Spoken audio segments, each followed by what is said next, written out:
যে আমি ধৈর্যশীল। দেখো আমার কাছে হয়তো হাত উঠিয়ে দেবে ঠিকই, কিন্তু পবিত্র আত্মা সর্বক্ষণ দেখে। এটা মনে রেখে হাত উঠাও যে আমি সব কিছুতে ধৈর্য রাখি। আচ্ছা দেখো কম জন, কিন্তু আজ এটা নিয়ে বচন হবে। অধৈর্যশীল ব্যক্তি পিতার আশীর্বাদ কখনো পায় না। মূল বচন, মূল টপিক এটা ধরে আজ আমি কথা বলবো এবং তোমাদের কাছে জানাবো এই বিষয় নিয়ে যে যারা অধৈর্যশীল ব্যক্তি হয় তাদের জীবনে কখনো পরমেশ্বরের আশীর্বাদ নামে না, তারা কখনো পিতার মহিমাকে দেখতে পায় না। হালেলুয়া। আর যতজন ধৈর্যশীল হওয়ার আজকে জ্ঞানকে পাবে বা আপনি সিদ্ধান্ত নেবে যে আজ থেকে আমি সেই ধৈর্যশীল ব্যক্তি হব, আমি পরমেশ্বরের বেস্ট জন হব। যত জন আজকে ভাবনাকে নিচ্ছ যে আমি পরমেশ্বরের বেস্ট জন হব, আমি পরমেশ্বরের সেই বিশ্বাসী হব যে প্রভু আমাকে দেখে খুশি হবে, চাই তো প্রত্যেকজন? তাকে ধৈর্যশীল ব্যক্তি হতে হবে। এই বিষয় মনে রাখো, তাকে ধৈর্যশীল ব্যক্তি হতে হবে। দেখো আমি বচন পাঠ করবো এবং তোমাদের কাছে বলবো, যার কাছে বাইবেল আছে সে বাইবেলকে খুলে রাখো, যার কাছে বাইবেলের ডায়েরি পেন নোট করো। আর দেখো বচন তোমার জীবনকে বাড়াবে। দেখো আমি প্রথম বচন দেখছি গীত সংহিতা 147-3। এখানে বাক্য কি বলছে দেখো, তিনি ভগ্ন চিত্ত দিগকে সুস্থ করেন, তাহাদের ক্ষত সকল বাঁধিয়া দেন। হালেলুয়া। প্রত্যেকের বচনে মন দাও, যে ঘুমাবে তার ঘরে যে আসি যাচ্ছে আমার কাছে চলে আসবে। কেউ না ঘুমাও, সজাগ থাকো, বাক্য গ্রহণ করো। তিনি কি বলছে 147 গীত সংহিতা তিনি কি বলছে, তিনি ভগ্ন চিত্ত দিগকে সুস্থ করেন, তাহাদের ক্ষত সকল বাঁধিয়া দেন। আবার দেখো 11তে কি বলছে, সদা প্রভু তাহার দিগতে সন্তুষ্ট, যাহারা তাহাকে ভয় করে, যাহারা তাহার দয়ার অপেক্ষায় থাকে। হালেলুয়া। আবার 13তে কি বলছে দেখো, কেননা তিনি তোমার দ্বারে অর্গল সকল দৃঢ় করিয়া দিয়াছেন, তিনি তোমার মধ্যে তোমার সন্তানগণকে আশীর্বাদ করিয়াছেন। আমেন। এবার বচন দিয়ে এখানে বোঝার চেষ্টা করো যে আমি কেন ধৈর্যশীল ব্যক্তি হব, আমার জীবনে কেন আমি এত ধৈর্য ধরবো। কারণ দেখো এখানে যারা যারা ধৈর্য ধরে তারা পরমেশ্বরের মহিমাকে দেখে। 13 বলছে কেন তিনি তোমার দ্বারের অর্গল সকল দৃঢ় করিয়া দিয়েছেন। আজ পরমেশ্বর পিতা তোমাকে মজবুত করেছেন আত্মিকতায়, ফিরচুয়ালে। কারণ যখন বচন প্রচার হবে প্রত্যেকটা কথাকে তোমরা আত্মিকতার ভাবভঙ্গি দ্বারা মিলাও, তাহলে বুঝতে পারবে। নিজের বুদ্ধি বা আকস্মিক কিছু চিন্তা দ্বারা যদি বাক্যকে বোঝার চেষ্টা করো কখনো বচনকে বুঝতে পারবে না। দেখো আবার কি বলছে, তিনি তোমার মধ্যে তোমার সন্তানগণকে, হালেলুয়া, বলছে তিনি তোমার মধ্যে তোমার সন্তানগণকে আশীর্বাদ করিয়াছেন। আজ তোমরা যতজন আছো সেই ব্যক্তি যে আমি পিতাতে ধৈর্যশীল, এক হতে যখন বলে দিচ্ছে তিনি সদাপ্রভু তাহাদিগতে সন্তুষ্ট, যাহারা তাহাকে ভয় করে। তারাই ভয় করে, যে যাকে মানে সে তাকে ভয় করে, তাই তো? হ্যাঁ কি না? আমি যদি পরমেশ্বরকে মানি তাহলে পরমেশ্বরের ভয় আমার মধ্যে বিরাজমান করবে। শুধু কার্যকারী নয়, বিরাজমান করবে। কোনো কিছু অন্যায় করার আগে বা কোনো কিছু হুটকারি সিদ্ধান্ত নেওয়ার আগে আমার কিন্তু পরমেশ্বরের কথা আগে মনে হবে। আর আমি একজন ধৈর্যশীল ব্যক্তি হয়ে পরমেশ্বরের জন্য অপেক্ষা করব। অপেক্ষা করলে কি হবে?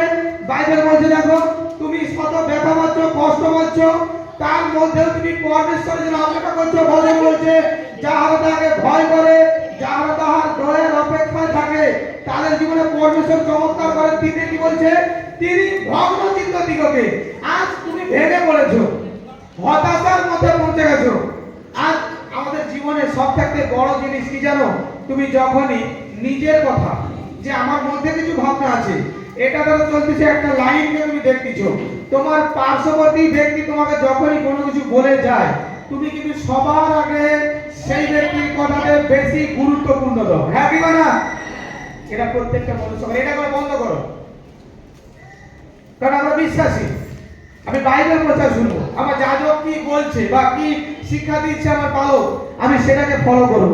কারণ এতদিন আমি জগতের মধ্যে ছিলাম, সবার কথা শুনেছি, সবাই জ্ঞান দিয়েছে, সবাই সব রকমই করেছে, আবার আমার বিপদের সময় সবাই ছেড়ে গেছে। কিন্তু আমার পরমেশ্বর আমার কাছে এসেছে, আর আমি আমার পরমেশ্বরের কথাকে আমি পালন করব বা প্রভুর কথাকে আমি মানব। আর গীত সংহিতার বচন বলছে তিনি ভগ্নচিত্ত দিগকে সুস্থ করেন, তাদের ক্ষত সকল বাঁধিয়া দেন। তোমার ব্যথা, তোমার প্রবলেম বেঁধে দেওয়ার কেউ নেই। পরমেশ্বরের আত্মা বলছে আমি আছি। তোমাকে কারো কাছে পৌঁছানোর দরকার নেই। তুমি ভাবছো আমি একটা ঘরের কোণে বসে প্রার্থনা করতেছি, আমার প্রার্থনা কে শুনতেছে? এ ভাবনা কিন্তু একটা বিশ্বাসীর জীবনে তখনই আসে যখনই সে একের পর এক প্রার্থনা, ফাস্টিং, উপবাস করে যাচ্ছে আর পরমেশ্বরের কোনো সাড়া পাচ্ছে না। দেখো, প্রভু পরমেশ্বর তোমাকে ব্লেসিং করার আগে একটু নিগড়াবে, এটা প্রত্যেকের মনে রাখবে। এমনি এমনি তোমাকে কোনো কিছু পিতা দেবে না, কারণ আমরা মনুষ্য। আমরা এখনই এক কথা বলে দিয়ে এরপরে আবার এক কথায় চলে যাই।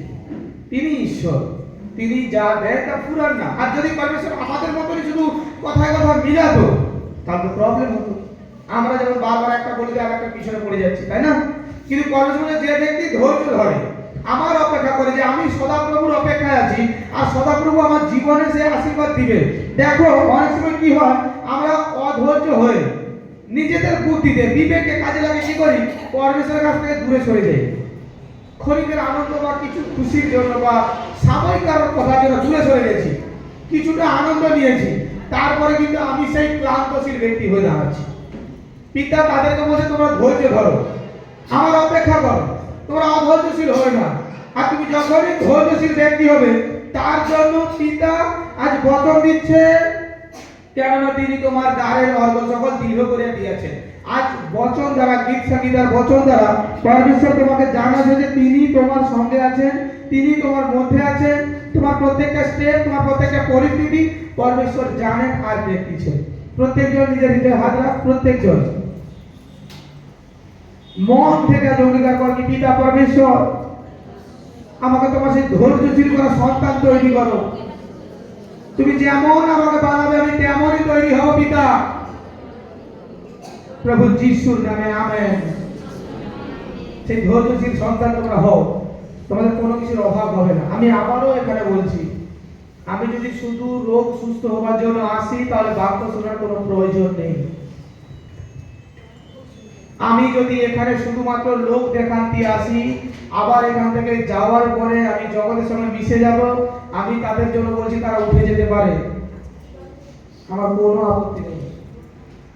আর যারা চায় যে আমরা শেষের দিনে যেন যিশুর চরণ দর্শন পাই, তারা উপস্থিত এখানে বসবার বাক্যকে শোনো। তিনটে স্টেপের কথা বলেছি, কারণ আজ শুরুতেই আমি মাইক বন্ধুরে বলেছি আমি নরককে খালি দেখতে চাই, স্বর্গকে ভরপুর করতে চাই। অনেক বিশ্বাসী থাকে যে কিনা শুধুমাত্র, আমি বচন ধরে তোমাদেরকে বোঝাচ্ছি, আমার জীবনে সাক্ষীটাই বড় বিষয়। দেখো, এরকমই করলে কিন্তু তোমরা কখনোই পরমেশ্বরের পরিত্রাণকে দেখতে পাবে না। আমি তার কারণে বলি তারা শুধরে যাও। তাদের জন্য বাক্য, তারা কোনো দিনের জন্য বচন বুঝতে পারবে না, কোনো দিনের জন্য বাক্য তাদের সঙ্গে কার্যকারী করবে না। তার জীবে প্রত্যেকটা স্টেপে কখনো পরমেশ্বরের বাক্য কাজ লাগবে না। তার জীবে একটা কথা লাগবে, আমি এতবার ডাকতেছি, এত লোকের সাক্ষ্য হচ্ছে, আমার কেন হয়নি? তোমার ভেতরটা পরমেশ্বর জানে। আবার কিছু প্রকৃতির মানুষ আছে যারা বিশ্বাসী ধারণ বেশ করে, কিন্তু এখান থেকে ফিরে যাওয়ার পরে তারা আবার তাদের মতন করে জগতের সমস্ত কার্যকারীকে সে পালন করে। তোমরা বসে থেকে বেকার হবে, তোমাদের সময় নষ্ট। একদিকে সাক্ষী হলে 10 দিকে বন্ধ হয়ে যাবে। আমি সত্য সত্য বলছি। আমি তার কারণে বলছি, তারা এই প্রকৃতির ব্যক্তি চায় যে না আমাদের জন্য, তারা উঠে যেতেই পারে। বা আমার চ্যানেল সাবস্ক্রাইবার করে রেখেছে, আমার ফেসবুক ফলো করে রাখছে, তারা আনফলো করে দিতে পারে, কোনো আপত্তি নেই। আর যদি কেউ চায় যে না আমি শেষ পর্যন্ত আমি আমার পরমেশ্বরের কাছে থাকবো এবং শেষের দিনে প্রভুর চরণের অপেক্ষা আমি করবো, আর পিতা আমাদের যেখানে রাখতে চান সেখানে থাকবো, তাহলে সে বসুক, পরমেশ্বরের বচনে আমোদ প্রমোদ করুক। আর দেখো, সেই ব্যক্তি যে শেষের দিন পর্যন্ত পরমেশ্বরের সঙ্গে থাকতে চায়, সে প্রত্যেকটা পরিস্থিতিতে, প্রত্যেকটা স্টেপে তার জীবে পরমেশ্বরের বচন বারবার ওলট পালট হয়, বারবার। তার গায়ে কোনো ব্যথা লেগেছে, সে বচন মনে করে পিতাকে বলেছে আমি তোমার সমস্ত ক্ষত ভালো করবো, এ কিছু নয় পিতা, তুমি আমার সঙ্গে আছো। সে অভাবে বলেছে, বাইবেলের বচন এখানে লেখা আছে, কেননা তিনি তোমার দ্বারের অর্ঘ সকল দীর্ঘ করে দিয়েছেন, আমি অভাবী থাকতে পারি না। পিতা তোমার ধন্যবাদ, কেন? আজকের এই দিনের জন্য। কেন? আজকের এই দিন না এলে আমি তোমার ধন্যবাদ এতবার করতাম না। হালেলুয়া। আমি তোমাদেরকে তোমাদের কাছ থেকে বচনকে নিয়ে যাচ্ছি, যাতে তোমরা আরো ভালো করে বুঝতে পারো। অভাবের সময় ছিটকে না অন্য কোথাও সরে যাও, পরমেশ্বরের প্রতি ফিরো। তোমাকে পরমেশ্বর অভাবী করেছে যাতে তুমি ধনীদার ব্যক্তি হও। আজ তুমি দরিদ্র আছো যাতে তুমি দরিদ্রের মর্ম বুঝতে পারো। যখন পরমেশ্বর তোমাকে ব্লেসিং করবে, তুমি যেন আর একটা দরিদ্র ব্যক্তিকে সাহায্য করতে পারো। কথাগুলো মনে রাখো। আমার পিতার বচনে লেখা আছে, তোমার সংকল্প আমার সংকল্প সম্পূর্ণ আলাদা। আজ তুমি রোগী, তুমি কতটা যন্ত্রণা পাচ্ছ তুমি জানো, হ্যাঁ কি না? আজ তুমি যখন সুস্থ হয়ে যাবে, ঠিক তোমার পজিশনে যদি আরেকজন এই পরিস্থিতিতে রোগী হয়ে দাঁড়ায়, তার কষ্টটা তুমি অনুভব করবে, হ্যাঁ কি না? তাহলে পিতা তুমি যাহা করিয়াছ আমার জন্য তো উত্তম করিয়াছ, তাই না? এটা কিন্তু আমরা ধন্যবাদ দেই না। হ্যাঁ এরকম বলে দিলে কি করে হবে? এ ধন্যবাদ দেবো না যে আমার এই প্রবলেম হচ্ছে পিতা তোমার ধন্যবাদ, আমার এই রোগ পিতা তোমার ধন্যবাদ, আমার এই সমস্যা পিতা তোমার ধন্যবাদ। পিতা আমাদেরকে প্রত্যেকটা স্টেপ থেকে আগে নিয়ে যেতে চায়, প্রত্যেকটা পরিস্থিতি থেকে আমাদেরকে সামলাতে চায় পরমেশ্বর। তুমি জানো না, পিতা চাইলে তোমাকে আগামী দিনে যাজক তৈরি করে দাঁড় করে দেবে। হালেলুয়া। আজ আমি এখানে তোমাদের কাছে বক্তৃতা দিচ্ছি, পিতার ইচ্ছা আমার নয়, প্রভু এখানে আমাকে প্রেরিত করেছেন। আমি বড় বড় কলেজ পাস করিনি, বাইবেল কলেজ পাস করিনি, হাই স্কুলে অত যাইনি, ছোটবেলা থেকে সংসারে জুয়ালি কাঁধে টেনে নিয়ে এসেছি, কিন্তু প্রভু আমাকে এই জ্ঞান বুদ্ধি দিয়ে জায়গায় দান করিয়েছেন। সময় আসতে তোমরা সেই জায়গাতে যাওয়ার জন্য তোমরা অস্থির হবে না, তোমরা প্রস্তুত নাও কি আমাকে সেই জায়গাতে যেতে হবে। আর আমি নিজের মধ্যে ক্রুসেড করব, নিজের মধ্যে আমি জিতবো। হালেলুয়া। আর দেখো পরমেশ্বরের পাওয়ার তোমার মধ্যে রাখেন, কারণ তিনি সর্বদা তোমাকে দেখতেছেন। এমন নয় যে তুমি তোমার গৃহেতে আছো তোমাকে প্রভু দেখেন, এটা নয়, কিন্তু তিনি তোমার ভাবনা সমস্ত কিছু জানেন। তিনি তোমাকে যে কতটা ভালোবাসেন তা আমরা কখনো বুঝতে পারি না, কখনো অনুভব করতে পারি না। তুমি তখনই অনুভব করবে যখন তার বাক্য দ্বারা চলবে। আজ তোমরা বলো তো, আমরা যদি আমাদের সন্তানরা বা আমাদের সঙ্গে যদি কেউ অপরাধ করে, প্রত্যেকজন আছে যতজন আমরা আছি, কেউ কেউ তো হয়তো এখনো তাকে ক্ষমা করতে পারেনি। মারপিট, জেল, কোর্ট কেস, কত কি হয়ে যায়। পিতার বিরুদ্ধে আমরা এত কার্যকরী করার পর যখন তাকে আব্বা পিতা বলে ডেকে উঠি, সমস্ত কিছু ফালাফাল করে পবিত্র আত্মা আগে আমাদের কাছে নেমে আসে। তিনি যে কতটা প্রেম করেন তার প্রেমের বর্ণনা দেওয়ার মতন আমার ক্ষমতা নেই, কিন্তু আমরা সেটা কখনো বোঝার ভাব দিচ্ছি না। আমরা ধৈর্য হারিয়ে ফেলতেছি, আমরা আমাদের মতন করে বর্ণনা করতেছি পরমেশ্বরকে। কেউ পরমেশ্বরের গায়ের রং নীল করে দিয়েছে, কেউ পরমেশ্বরের 10টা হাত লাগিয়ে দিয়েছে, কেউ পরমেশ্বরের গায়ের রং কালা করে দিয়েছে, কেউ পরমেশ্বরের জিভ বার করে দিয়েছে, কেউ পরমেশ্বরের 4টা হাত লাগিয়ে দিয়েছে, কেউ পরমেশ্বরের সেখানে তুলিয়ে দিচ্ছে। বিভিন্ন রকম বিভিন্ন ভাব ভঙ্গি দ্বারা পরমেশ্বরকে নির্ণয় করার চেষ্টা করছেন, কিন্তু পরমেশ্বরের বচন বলছে এসো আমাদের ন্যায় মনুষ্য সৃষ্টি করি। পরমেশ্বর বিভিন্ন কালারিং এর পরমেশ্বর হয় না, বাইবেল বলছে, আমি নয়। বিভিন্ন রঙের পরমেশ্বর হয় না। তিনি তোমাদের কাছে আছেন, এটাকে জানার চেষ্টা করা। তুমি তখনই জানবে যখনই তোমার মধ্যে ধৈর্য কার্যকারী করে। তোমরা যখনই ধৈর্যের সঙ্গে প্রভুর সঙ্গে হাঁটিছ। প্রভুর সঙ্গে হাঁটা ব্যক্তি খুব স্পিডে চলবে না, আমি আপনি কথা বলছি। তার ভাবনা খুব দ্রুত গতি হবে না। যে কেউ প্রভুর সঙ্গে চলতেছে সে সর্বদা সর্বদা দয়ালু হবে। সে কখনো নিজে কি পুঁজি বাঁধবে এর চিন্তা কোনো মতে করবে না। যে প্রভুর জন হবে, চিনে রাখো তোমরা, যে প্রভুর জন হবে সে সর্বদা পরমেশ্বরের মতন তার ভাবনা চিন্তা করবে। পরমেশ্বর যেমন ভাবছে, সে বচনকে জেনে, পরমেশ্বর বিষয়ে জেনে সে তার সেই ভাবনা বৃদ্ধিতে সে আগে আরো রাখবে যে আমার পিতা এটা চাচ্ছে, আর আমার পিতার খুশি তো আমার খুশি। হালেলুয়া। আমার পিতা এরকম চায় তো আমি এরকমই হবো। হালেলুয়া। কিন্তু আজকে আমরা সেই কঠোর পরিস্থিতিতে এবং একটা সীমান্তে এসে দাঁড়িয়েছি যেখান থেকে বেরিয়ে আসা খুব কঠিন আছে, খুব কষ্টকর আছে। হালেলুয়া। প্রত্যেকজনকে আত্মায় ভরপুর হতে হবে পবিত্র আত্মা দ্বারা। আজ গীত সংগীতে 3টে বাক্য দিয়েছি, এই বাক্য কি তোমাদের জীবনে তোমরা রাখবে? রাখবে? কে কে রাখবে? যে বচনটা আমাদের জন্য, এই বচনকে আমরা সর্বদা আমাদের সঙ্গে রাখবো। কি বলছে প্রথমে পরমেশ্বর? গীত সংগীত 147:3, তিনি ভগ্ন দিগকে সুস্থ করেন, তাদের ক্ষত সকল বাঁধিয়া দেন। আজ কতজন দুঃখে আছে? আজ কতজন তার শারীরিক প্রবলেম বা যে কোনো ক্রিটিক্যাল পরিস্থিতি আছে? আজ কে কে আছে? লজ্জা না করো, কে কে আছে? প্রায় ব্যক্তি আছে এখানে। তাদের জন্য পরমেশ্বরের বচন পাঠিয়ে তোমাদের জন্য, এ বচন তোমাদের জন্য। প্রভু আমার মাধ্যমে তোমাদেরকে কথা বলছে। কি বলছে? আমরা পাঠ করবো। যারা যারা ভেঙে পড়েছো, যারা যারা ভাবছো আমাদের কিছু নেই, আমরা শেষের পথে, আমাদেরকে কে রক্ষা করবে, আমাদেরকে কে বাঁচাবে, বাইবেল আজ বাক্য তোমার জন্য বলছে কথা। কি বলছে? তিনি ভগ্নচিত্ত দিগকে সুস্থ করেন, তাদের ক্ষত সকল বাঁধিয়া দেন। আমেন। আজ তোমাদেরকে বলছে তোরা চিন্তা করিস না, তোদের ভাঙা হৃদয় আমি বাঁধবো। তোরা যেখানে হারিয়ে গেছিস, নিজেকে হারিয়ে ফেলেছিস, আমি তোদেরকে আবার স্থানে ফিরিয়ে আনবো। আমি তোদের উপরে আমার রাজত্ব দাঁড় করাবো। তোদেরকে যত ব্যক্তি পিছনে ঠেলে দিক, কিন্তু আমি যখন আসবো সবার আগে আমি তোদেরকে রাখবো যিশু নাসরি নামে। আজ তোদেরকে যত ব্যক্তি নিন্দা করতেছে, একটা সময় তারা নিন্দিত হবে, তোরা আমার সিংহাসনের কাছে দাঁড়িয়ে হাসবি যিশু নামে। একটা সময় আসবে, আজ যারা তোদেরকে গালমন্দ করছে, তারা প্রখর ভাবে শাস্তি উপভোগ করবে, তোরা দাঁড়িয়ে দেখবি আর পরমেশ্বরের সেই আনন্দকে অনুভব করবি। বচন বলছে। হালেলুয়া। প্রত্যেকজন বলে গীত সংহিতা 47:3 বচন আমার জন্য। যখনই মনে ব্যথা লাগবে, মনে কষ্ট লাগবে, চিন্তায় পড়ে যাচ্ছ, এই বচন খোলো আর পাঠ করো। বারবার বারবার বারবার পাঠ করতে থাকো। আমি তোমাদের সত্য সত্য বলছি, পরমেশ্বর যা বাক্য দিয়েছেন তিনি তা জানেন না, তিনি স্মরণ করবেন তোমার জন্য। তারপরে 11তে কি বলছে? সদাপ্রভু তাহাদিগতে সন্তুষ্ট যাহারা তাহাকে ভয় করে, যাহারা তাহার দয়ার অপেক্ষা থাকে। কতজন সদাপ্রভুকে ভয় করে?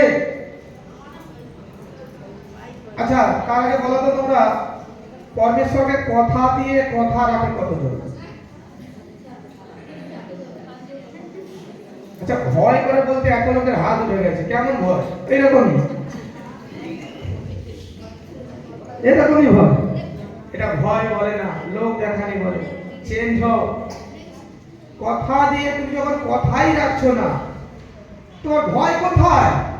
তোমার যদি হৃদয়ে ভয় থাকতো প্রকৃতভাবে, সাচ্চা ভাবে, তাহলে তোমার মনে হতো আরে আমি পরমেশ্বরকে কথা দিয়েছি, এই কথা থেকে সরে যাওয়া যাবে না, প্রভু দেখছেন, তাই না? তুই ভয় তো নেই, তুমি নামে বলছো আমি পিতাকে ভয় করি। এই ভয়ের কোনো দাম নেই। বাস্তবতার মধ্যে যাও। কতদিন আর ফলস চরিত্র নিয়ে চলবে? কতদিন আর ফলস জিনিসকে নিজের মধ্যে আস্থাটা করবে? দিন শেষ। আমি আবার বলছি, উপস্থিত হয়েছি নরক খালি করার জন্য। হালেলুয়া। প্রকৃত ভয় করা শিখো। যে ব্যক্তি পরমেশ্বরকে কথা দিয়ে কথা রাখে, কারণ তার মনে ভয় থাকবে আমি যদি কথা দিয়ে কথা না রাখি, পরমেশ্বর তো আমাকে দেখছেন, প্রভু আমাকে শুনছেন, প্রভু আমাকে দণ্ড দিবেন। এ ভয় তো কার মধ্যে নেই। ও বলেছি তখন পাথরে কে বা শুনছে, কি কেউ শুনেন ঠিকঠাক। এই ভাবনা থেকে সরে আসো। পিতার ভয়কে মানো। সব থাকতে ব্লেসিং ব্যক্তি সে হয়, পিতার ভয়কে মানে। হালেলুয়া। তোমরা সবাই জানতে কি আমার 21 দিবারাত্রি ফাস্টিং ছিল, আর পিতা 4 দিন আমার সঙ্গে কথা বলে দুপুর 3টা নাগাদ আমাকে খাওয়ার পারমিশন দিয়েছে, কিন্তু এখন আমি নিচে শুতে যাব, আমাকে নিচ থেকে শোয়ার পারমিশন বিছানায় এখনো দেয়নি। আমি এখনো নিচে শুই। পিতা আমাকে বলেছে ওঠো খাও। যিশায় 40:10 বচন হলো আমার জীবনের রেমা বচন। তোমাদের জীবনের জন্য পিতা রেমা বচন রেখেছে, যদি তোমরা চাও তো পাবে। পিতার এই ভয়েস আমি 2 বার শুনেছি। একবার যখন তোমাদের জন্য প্রার্থনা করি, পিতা সাড়া দাও, পিতা সাড়া দাও, পেছন থেকে একটা আওয়াজ এসেছিল, আমি তোকে শুনতেছি। সেম আওয়াজ এই 21 দিবারাত্রি ফাস্টিং এ। 4 দিন তো ফাস্টিং তো খোলা হয়ে গেছে, 12 ঘন্টা তো ফাস্টিং চলছে, 6টা টু 6টা। কিন্তু পিতা তোমাকে কই বলেনি এখনো পর্যন্ত যে তোকে ঠান্ডার নিচে শুতে হবে না। এখনো চলছে সেই নিচে শোয়া। 21 দিবারাত্রি পূর্ণ হলে তারপরে হবে। হালেলুয়া। পিতার ভয়কে মানো, পিতা তোমাকে দেখছেন। আমি যখন শুক্রবার প্রার্থনা করি দুপুরবেলা, আমি দেখছি সদাপ্রভু ঘোড়ায় চলে আসছেন, চাবুকের আওয়াজ। অবাক করা বিষয় না? সদাপ্রভু আসছেন, তার ঘোড়ার আওয়াজ, তিনার গায়ে লাল ওড়নি আছে, সাদা ঘোড়া, যাকে সাজানো হয়েছে ঘোড়াটাকে পিত্তলের সাজ, সোনার সাজ। আর প্রভু আসছে, হয়তো ধোঁয়াশা দৃষ্টি, সবে চোখ বন্ধ করেছে, আর প্রভু দর্শন তিনি আসছেন শীঘ্রই। তার ভয়কে তোমরা মানতে শিখো, তবেই তোমরা কিন্তু পরমেশ্বরের সে আশিস আর পরমেশ্বরের যোজনা আছে তোমাদের জীবনে তোমরা তাড়াতাড়ি পূর্ণ হতে দেখবে। যে ব্লেসিং আসতে 6 বছর লাগবে, সেই ব্লেসিং তোমাকে যে 6 মাসে লেগে আসবে যিশু নামে। হালেলুয়া। তারপর 13 কি বলছে? কেন তিনি তোমার দ্বারের অর্ঘ্য সকল দীর্ঘ করে দিয়েছেন, তিনি তোমার মধ্যে তোমার সন্তানগণকে আশীর্বাদ করিয়াছেন। কতজনের সন্তান বিচ্ছু টাইপের বদমাশি করে? কতজনের সন্তান যে বদমাশি করে, কথার অবাধ্য হয়, কথা শোনে না? এ বচন তার জন্য। আমি তোমাদের একটা বচনকে একটা মাত্রা দিয়ে তোমাদের কাছে বলে যাচ্ছি, যাতে তোমরা কখনো না বলতে পারো ও পিতা যে যাজককে দিয়েছিলে সঠিকভাবে বলেনি, কোন রকম বলে দিয়ে পালিয়ে গেছে। আমার কর্তব্য, আমার দায়িত্ব আমি তোমাদের সামনে রেখে যাব। হালেলুয়া। এই বচন তোমাদের সন্তানের জন্য। বচনকে পাঠ করতে থাকবে। যতজন সন্তান বিচ্ছু দুষ্টামি করে, বদমাশি করে, তারা এই বচনকে কাজে লাগাবে। বচন তোমাদের জন্য। যে পিতা তোমার বাক্যে লেখা আছে যে তোমার সন্তানগণকে পিতা আশীর্বাদ করবে। পিতার আশীর্বাদের হাত যখন আমার সন্তানের মাথার উপর থাকবে, তখন আমার সন্তানের পরিবর্তন হবে প্রভু যিশু নাসরির নামে। হালেলুয়া। পরমেশ্বর তোমাকে এখানে জানাচ্ছে, আজ তুমি এখানে আসাতে শুধু তুমি নয়, তোমার পরিস্থিতি চেঞ্জ হয়েছে, তোমার বাড়ির সন্তানও চেঞ্জ হয়ে গেছে যিশু নামে। বিগড়ে যাওয়া সন্তান আশীষিত হয়েছে যিশু নামে। আজ তোমার সন্তান যদি নেশা করে থাকে, আমি অভিষেক করছি যিশু নাসরির নামে, ওর নেশা থেকে মুক্ত হচ্ছে যিশু নাসরির নামে। আজ তোমার শিশু সন্তান ছোট, পড়াশোনা করছে না, আমি আশীর্বাদ করতেছি ও পড়াশোনার নাম্বার 1 হবে যিশু নাসরির নামে। আজ তোমার শিশু সন্তান কারো কথা মানছে না, দুষ্টামি করছে, আমি ব্লেসিং করাচ্ছি সবটাকে শান্ত ছেলে হবে যিশু নাসরির নামে। আজ তোমার বাড়ির মেয়ে তোমার কথা শুনছে না, অন্যদিকে চলে যাচ্ছে, আমি ব্লেসিং করাচ্ছি যিশু নাসরির নামে। ওই সন্তান তোমাদের আজ্ঞাকারী হচ্ছে যিশু নাসরির নামে। ওই স্ত্রী তোমাদের কথা মতন চলবে। আজ তোমার ছেলে উপযুক্ত হয়েছে, মেয়ে উপযুক্ত হয়েছে, নেশা করতেছে, তোমার আজ্ঞা মানছে না, আজ থেকে ওর নেশা থেকে মুক্ত হচ্ছে যিশু নাসরির নামে। আজকের পর থেকে তোমার সন্তান সম্পূর্ণ নেশা থেকে মুক্ত হচ্ছে যিশু খ্রিস্টের নামে। এই ব্লেসিং আর সামর্থ্য আমি দিচ্ছি যিশু নাসরির নামে। পরমেশ্বর চমৎকার করাচ্ছে পবিত্র পিতা, তোমাদের জীবনের বন্ধন ভেঙে দিচ্ছে। আজকের ভবিষ্যৎবাণী আগামী দিনে তোমার জীবনে সাক্ষী হয়ে দাঁড়াচ্ছে যিশু নাসরির নামে। আমি উঁচা তো আশিস উঁচা। হালেলুয়া। তাহলে পরমেশ্বর তোমরা বিশ্বাস করো আর পরমেশ্বরের চমৎকারকে তোমরা দেখো যিশু নাসরির নামে। তিনি পিতা, তিনি তোমাদের জন্য সে আনন্দ আর খুশির দিনকে তিনি খুলে দিয়েছেন এক বচন দ্বারা। আজ বিশ্বাস করে দেখো যে আজ আমার সন্তানরা কি ছিল, কিন্তু আজকের পর থেকে ডেট লিখে রাখো। আজকের পর থেকে ওদের মধ্যে পরিবর্তন আসছে। কি 26 বছর আর কি 6 বছর চেঞ্জ হচ্ছে তোমার সন্তানরা যিশু নাসরির নামে। আমেন।